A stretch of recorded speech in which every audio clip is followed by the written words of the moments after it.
guys, today I'm going to talk to you about Windows 8 and my first impressions and kind of like how it's going through the process and how it's happening. Well, first of all, I'm having some really major problems with Flash Player, Adobe. Between Rockmelt, Internet Explorer, Firefox, Google Chrome, Chromium, and that's it. Between all those web browsers, I cannot play any YouTube videos. It gives me like a green color. The screen is green where the video would be. It's just green. It plays a few seconds of audio and then it crashes, and then you gotta basically restart the web browser most of the time.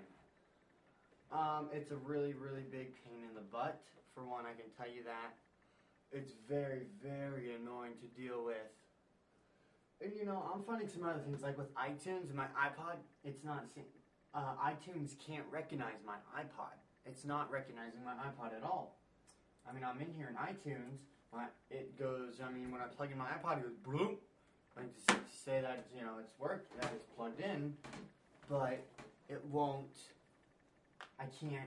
it's not recognizing it. It's just not recognizing it at all. It's not coming up. So I think that's another confliction. I think between Windows 8, they may have changed up a lot of the,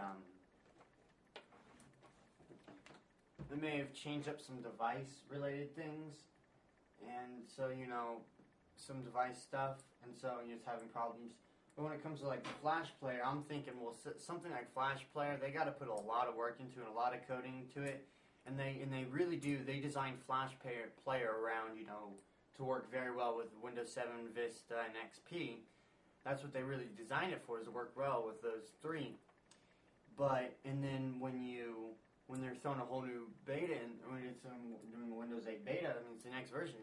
Adobe doesn't have, what's supposed to be right. They don't have it out yet. So, they can't really get the software done to get all their stuff, get their stuff together. Now, excuse me, as far as stability, it is very, very stable. I'm not going to lie, I think it's very stable. I've not had any problems when it comes to stability or blue screens of death. Actually, they've got a new blue screen of death. It's something totally new. It's rather different. It's kind of funny, the way they present it. Now, I love when I go to transfer files. When I go to transfer files, it has a new, the dialogue that comes up, the Explorer dialogue that kind of says, you're transferring this file and all that stuff. It has a whole new layout. And actually, when I'm transferring files in Windows 8 verse 7, the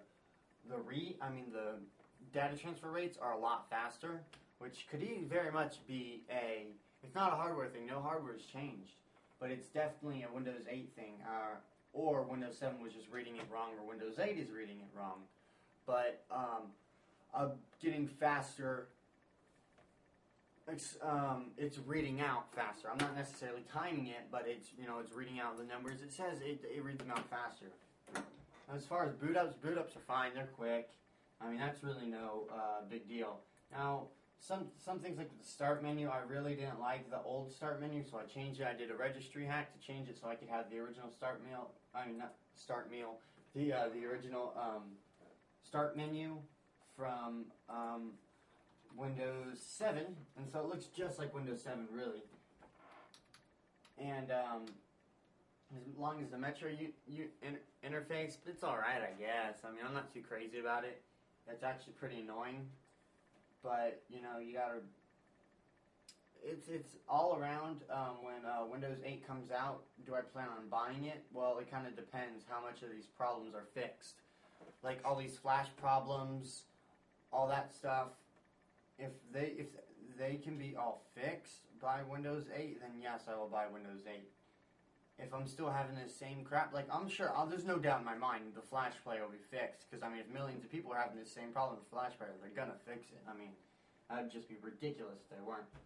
But what I'm saying is, am I gonna buy it? Well, it totally depends on the stability of it. From what I've seen so far, this could be another Windows Vista, and I'm totally serious. Windows 8 might end up being another Windows Vista. So yeah, this is kind of like my first impressions and how it's going now that I'm really spending all my time. All my time is dedicated to Windows 8 now, playing with it. So yeah, that's what I'm thinking on Windows 8, and so I'll see you guys later.